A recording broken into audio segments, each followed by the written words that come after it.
Hi, Steve Jones here with the Hardscape channel. I've got with me my friend Leroy Danforth from Industry Association. Yes, sir. Leroy, Good to see you again, Steve. always nice to make fun of an engineer. Glad you were willing to come over and take the hit. So, Leroy, what do you see? You're here at Hardscape North America. You've got a booth. You're promoting hardscapes within the clay industry. Exactly. Tell me what's new. Well, what's new? Brick itself doesn't change a whole lot, but one of the things that we're trying to promote this year is a lot of people associate, when they think about clay and hardscapes, they think clay pavers.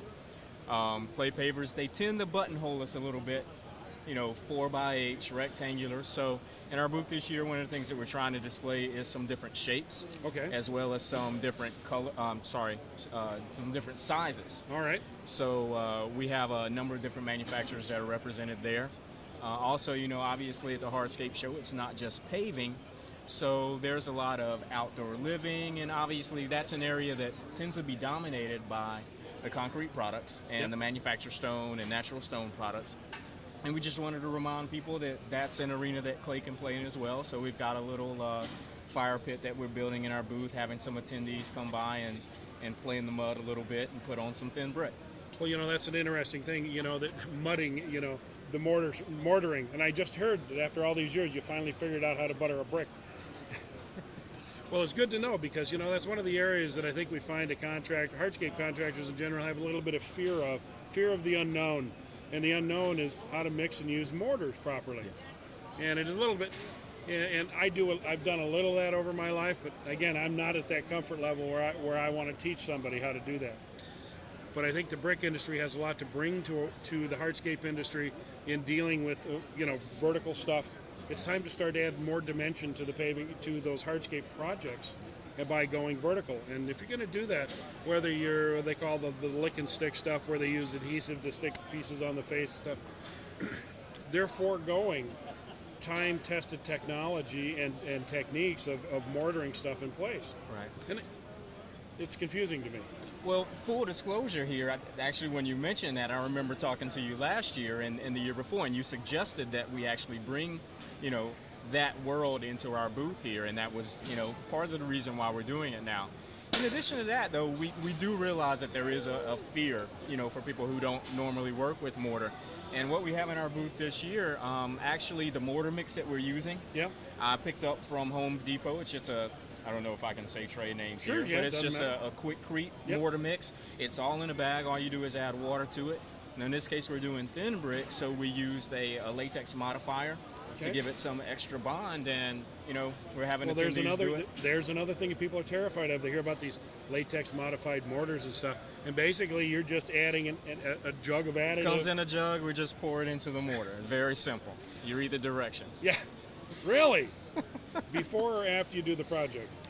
Typically works better if you read the directions before. So we try to tell people on our products, they kind of go, "It didn't work." I said, "Do you read it?" You go, "No." You go, "Read it. Call me back."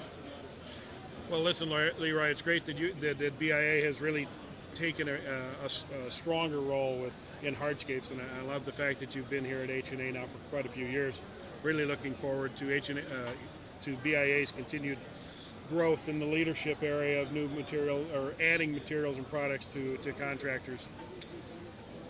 What size has there been a different offering in thickness of pavers? Are you guys still pretty much two? 2 1/4 and 2 5/8 Okay. are Your the main standards. ones. They're our standards. There are some manufacturers though, that do.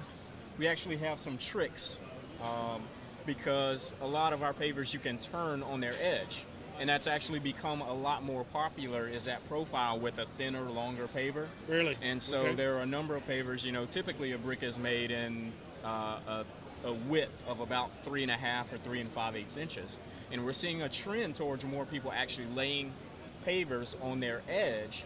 And so in that case, you're getting a paver that's 3.5 or 3 5/8 inches thick. Which you can do with a square edge product. Absolutely. Well, that's fabulous. Actually, there are manufacturers who, even without a square edge, they extrude it and then they stamp the bevel on the top of that edge. Okay. So Oh, really? you can even get a chamfered in that On- on really? that 3.5 inch Who makes paver as that? well. Pound Hall. Okay. I don't know who else may, Yeah, but I well- know Pine Hall does.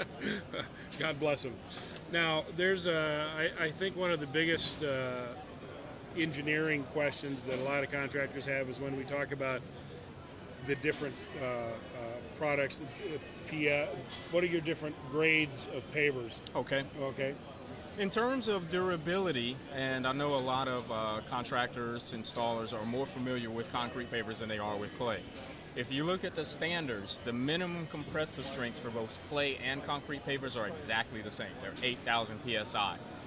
We do have two different types in our standard. We have, well, first of all, we have two different standards. We have C902, which is our pedestrian and light vehicular paver. And then we have C1272, which is our heavy vehicular paver. In the heavy vehicular paver, those are the ones that are more typically the 2 5/8 inch. Yep. The light vehicular and pedestrian, those are the 2 1/4 inch pavers. And in the heavy vehicular paver, there are two different types.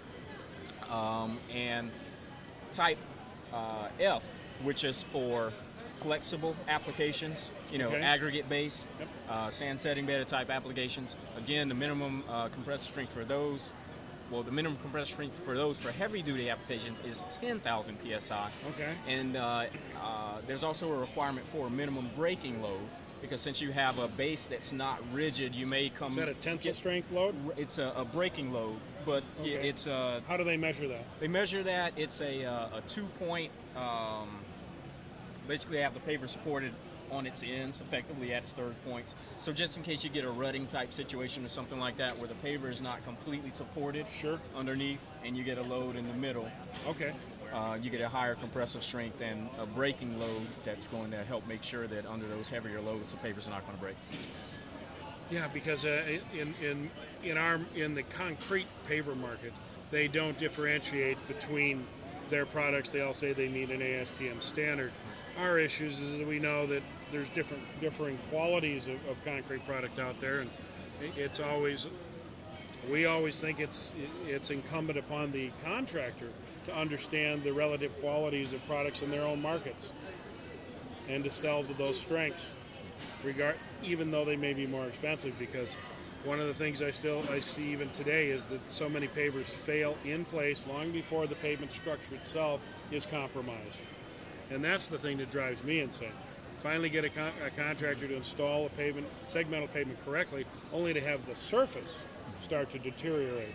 And again, those are frustrations that I get by going out into the market. So one of the areas I guess we get to toot our own horn here in the clay industry is, even though we do have the minimums that are the same as other pavers in the industry, really our qualities come from the properties of the clay. And most of your extruded pavers, which is most of our industry, average compressive strength, we did an industry survey about 20 years ago, and average compressive strength then was about 14,500 psi. And I've actually seen a paver tested over 36,000 psi. Wow. Clay paver. Wow. Well, it's certainly a wonderful product. We enjoy the richness of the colors and that sort of stuff, and it's a great, even if you're not doing an entire project with clay pavers, it's always a great way to integrate enhance the colors by using details around the outside, the perimeter, sometimes adding structures to the middle of it. As much as I love concrete pavers, you can always jazz them up. Clay brick, natural stone, Absolutely. going vertical. That's what I like. There's room for all of us. Yeah. Leroy, thank you very much for coming and talking to us. Always enjoyed your enthusiasm for the hardscape industry, and look forward to working with you many years in the future. Same here. Thank you. This is Steve Jones signing off from the Hardscape channel.